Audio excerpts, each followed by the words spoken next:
یہ ابھی کچھ دنوں سے مختلف چینلوں پہ انس رضوی صاحب کی گرفتاری کا ذکر ہو رہا ہے، لیکن یہ بھی مصدقہ نہیں ہے۔ بسم اللہ الرحمن الرحیم، السلام علیکم ورحمۃ اللہ وبرکاتہ۔ اللہ رب العالمین حضور رحمت عالم صلی اللہ علیہ وسلم کی ساری امت کی خیر فرمائے۔ جب سے تحریک لبیک کے لیے مسئلہ بنا ہے، سانحہ مرید کے ہوا ہے، اور اس وقت سے بہت سارے کارکنان، ہمارے دیکھنے والے ہمیں مختلف قسم کے سوالات کرتے ہیں، لیکن بدقسمتی ہماری کہہ لیں کہ تحریک لبیک کی قیادت سے ہمارا کوئی رابطہ نہیں ہے، اور ان کے جو افراد باہر ہیں وہ بھی شاید کوئی ان کی مجبوریاں ہوں گی، انہوں نے بھی کبھی فون پہ ہمیں اپڈیٹ نہیں دی کہ کیا صورتحال ہے، کیا ہو رہا ہے۔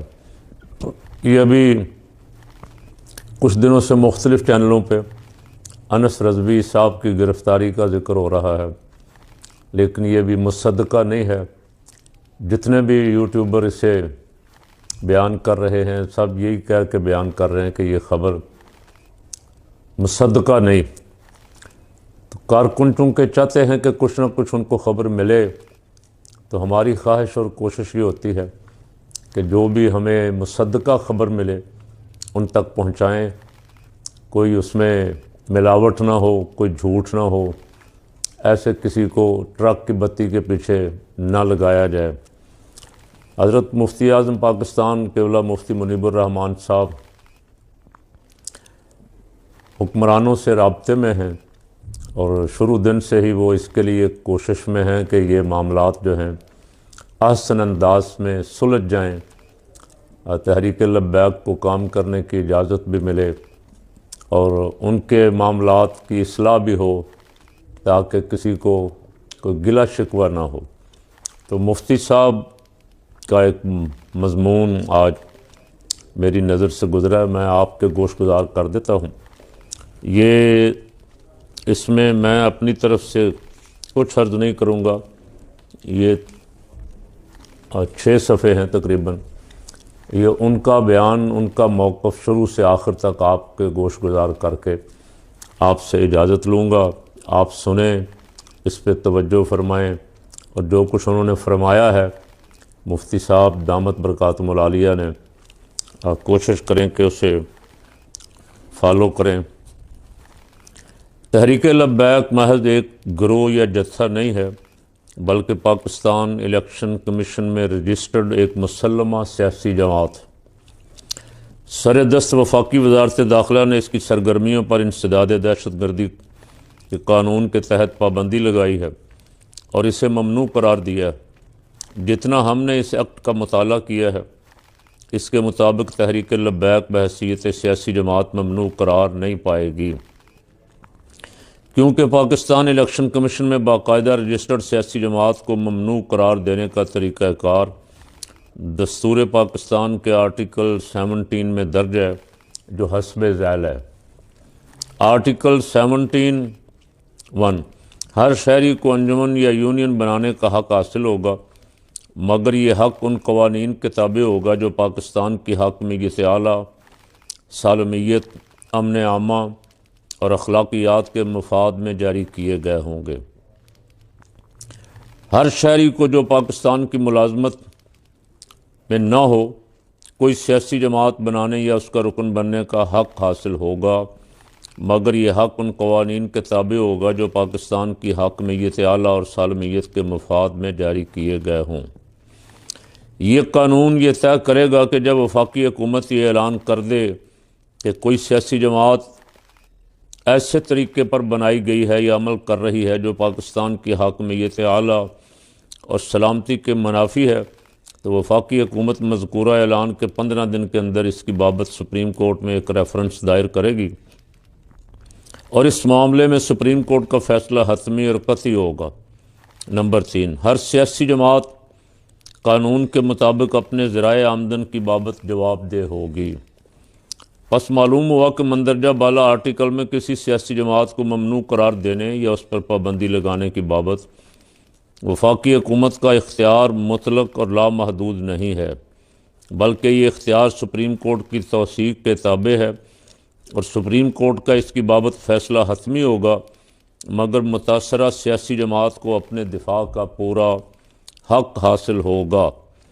جہاں تک ممانعت دہشت گردی ایکٹ کو ہم نے سمجھا ہے، اس کے تحت کسی جماعت کی سرگرمیوں پر پابندی تو لگا سکتی ہے،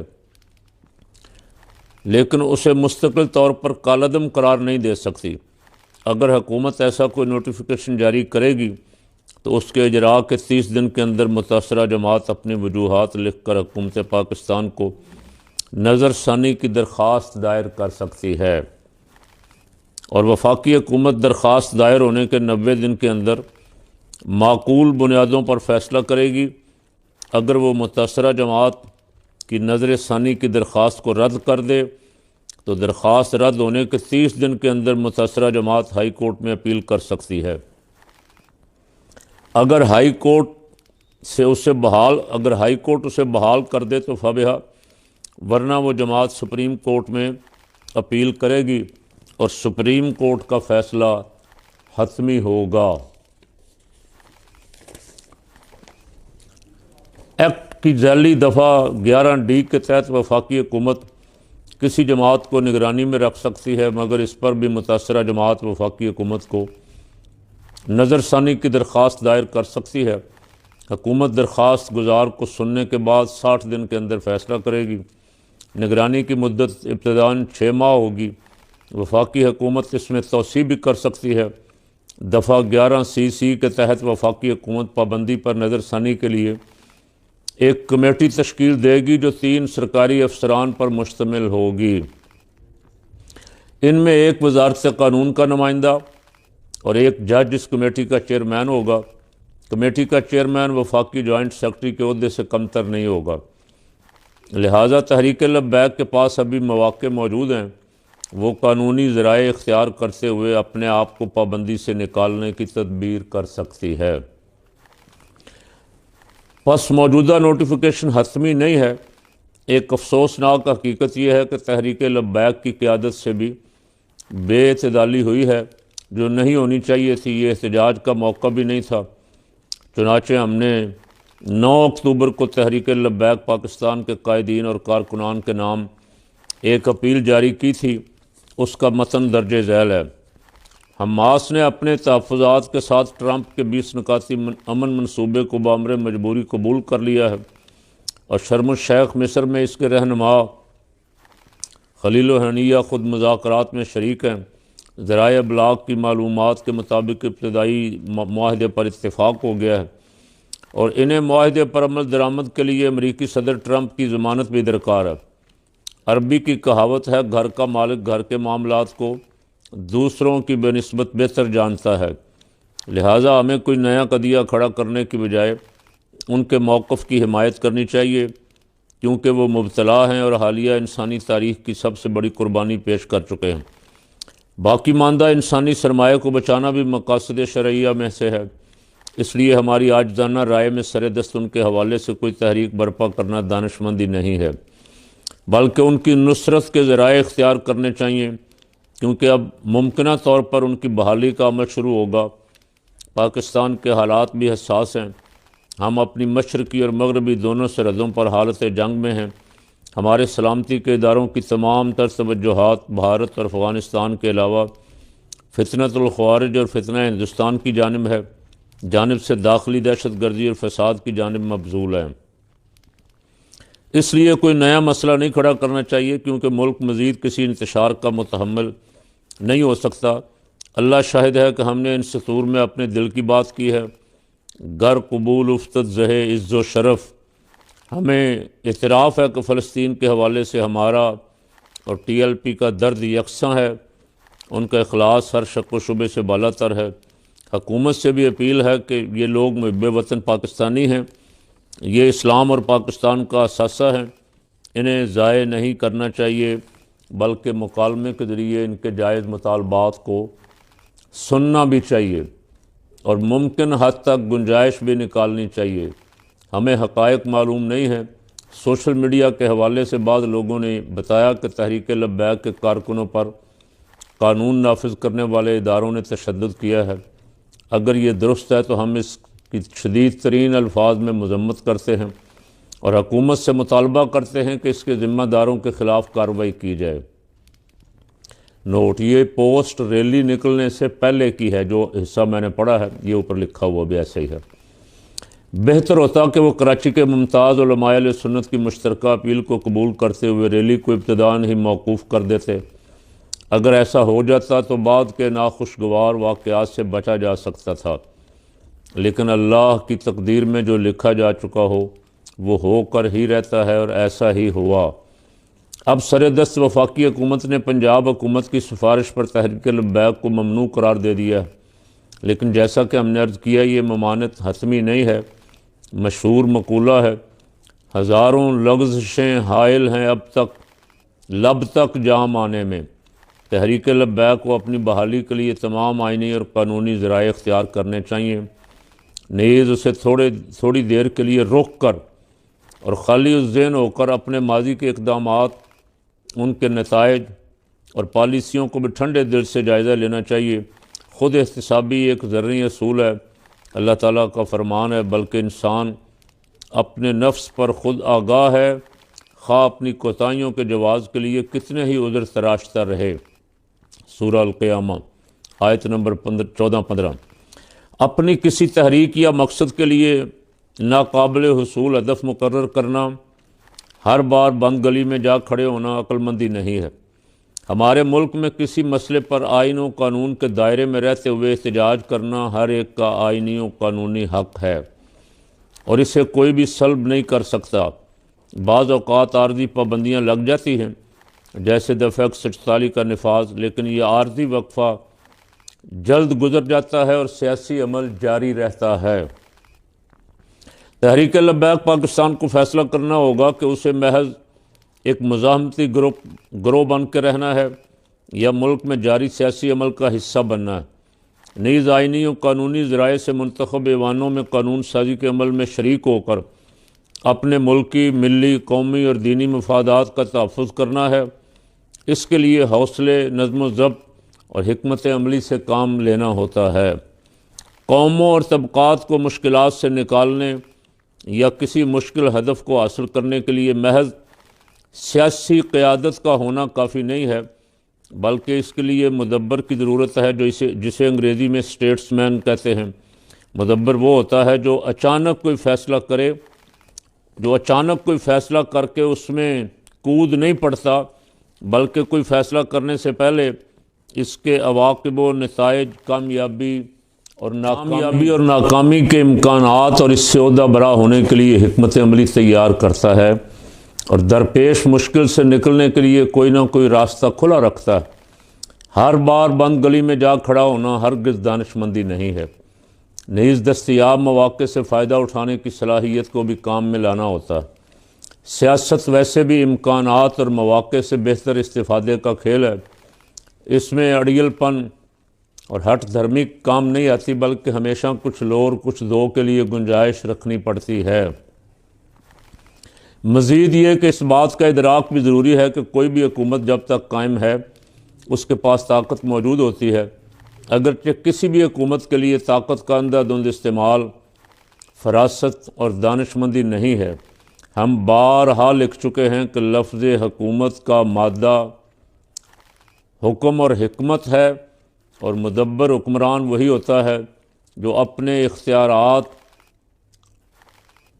یا حکم کو حکمت کے ساتھ استعمال کرے۔ تحریک لبیک کے ساتھ معاشرے کے ہر طبقے کے افراد وابستہ ہیں، اس لیے اس کے بارے میں یہ تصور کرنا کہ اس میں مدارس سے وابستہ طلباء اور علماء شامل ہیں درست نہیں۔ اس میں معاشرے کے تمام طبقات کی نمائندگی موجود ہے، اور اس کا ثبوت ان کے جلسوں میں آپ کو نظر آ جائے گا۔ یہ سب لوگ رسول اللہ صلی اللہ علیہ وسلم کی محبت میں ان کے ساتھ شامل ہوئے ہیں۔ ان کا کسی مسلکی گروہ کے ساتھ کوئی تنازع ہے، اور نہ یہ فرقہ وارانہ قتل و غارت میں ملوث رہے ہیں۔ نیز یہ دہشت گرد طبقہ نہیں ہے۔ دہشت گرد طبقات وہ ہیں جو 20ویں صدی کے آخری ربع میں ایک دوسرے کے افراد کو قتل کرتے رہے ہیں یا ریاستی اہداف کو ہدف بناتے رہے۔ جہاں تک پولیس کے ساتھ مقابلے کا تعلق ہے تو اس مرحلے سے تمام سیاسی جماعتیں گزر چکی ہیں، حتیٰ کہ 26 نومبر 2024 کو پی ٹی آئی پر بھی ایسا ہی الزام ہے۔ اس سے پہلے زمان پارک میں بھی ان کا پولیس سے مقابلہ ہوتا رہا۔ 9 مئی 2023 کے واقعات اس سے الگ ہیں، لیکن انہیں ممنوع قرار نہیں دیا گیا، لہذا تحریک لبیک کے ساتھ یہ برتاؤ یقیناً امتیازی ہے۔ البتہ حکومت کو سہولت یہ ہے کہ میڈیا میں براجمان تمام لبرل عناصر اس مسئلے میں حکومت کے ہم نوا ہیں، بلکہ اس سے بھی 2-4 ہاتھ آگے ہیں۔ اہل سنت و جماعت کا تاریخی ریکارڈ اس پر شاہد عادل ہے کہ وہ قتل و غارت اور فساد میں کبھی بھی مبتلا نہیں ہوئے، بلکہ ان پر ایسا کوئی جھوٹا الزام بھی نہیں لگا۔ بس ایک مثال بھی پیش نہیں کی جا سکتی کہ تحریک لبیک کا کسی مسلکی یا مذہبی گروہ کے ساتھ قتل و فساد یا مار پیٹ کا کوئی سلسلہ ہوا ہو۔ البتہ پاکستان کی تاریخ میں پولیس کے ساتھ سیاسی جماعتوں کے ٹکراؤ کے متعدد واقعات مل جائیں گے۔ تحریک لبیک کے ساتھ ریاست اور حکومت کا یہ ایک امتیازی رویہ ہے۔ قانون کا اطلاق تمام امتیازات سے بالاتر اور شفاف ہونا چاہیے۔ کسی مسئلے میں اگر جماعت کو رعایت دی گئی ہے تو دوسروں کو بھی ملنی چاہیے۔ 2014 کے دھرنے میں تو پولیس افسران کو بھی تلاشی دے کر وہاں سے گزرنا پڑتا تھا۔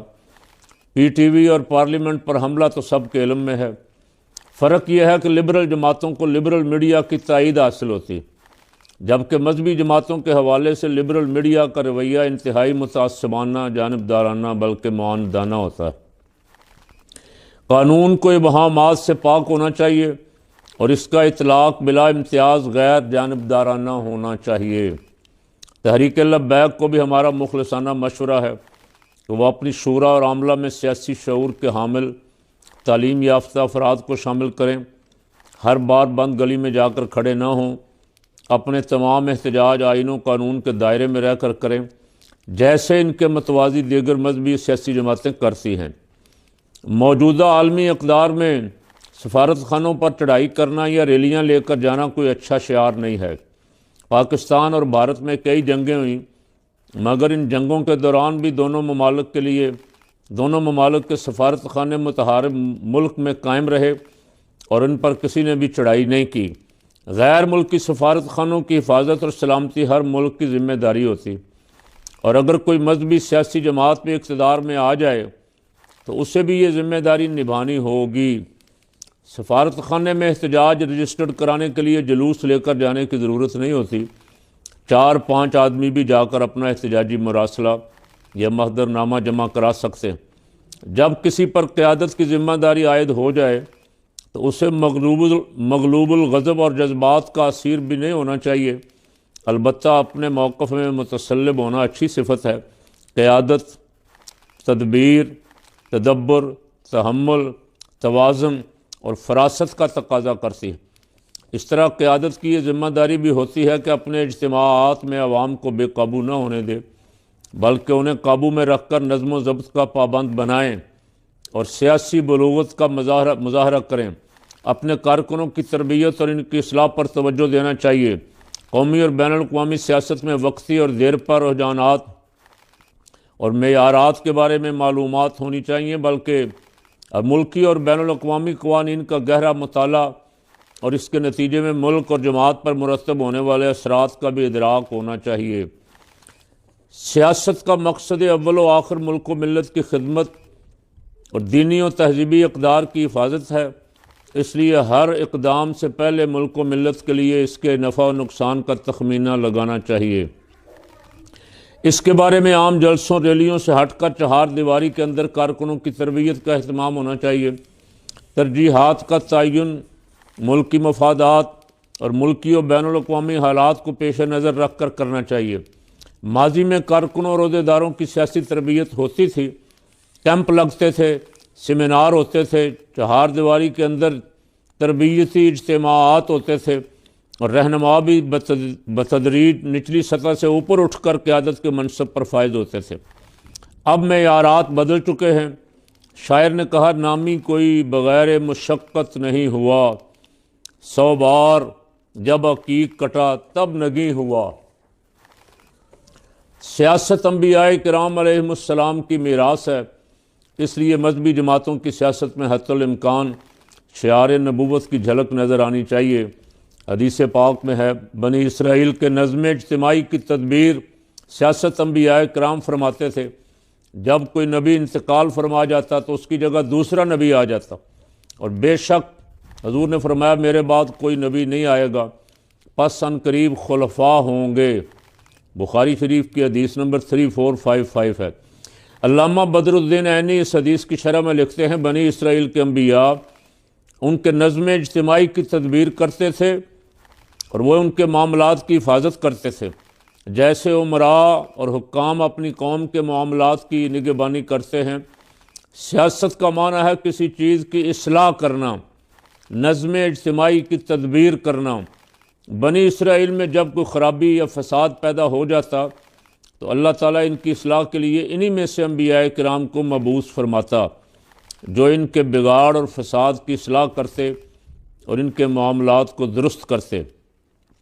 پس جس شخص یا اشخاص نے معاشرے کی اصلاح اور خدمت کا بار اپنے ذمے لیا ہو، اس کو اپنی ذمہ داری کا احساس کرنا چاہیے۔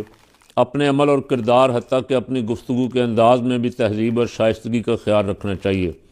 جوش اور ولولہ اچھی بات ہے، لیکن جوش کے ساتھ ہوش نہ ہو تو توازن بگڑ جاتا ہے اور وبال جان بن جاتا ہے۔ اس لیے جوش، ہوش کے اور زبان عقل کے تابع ہونی چاہیے۔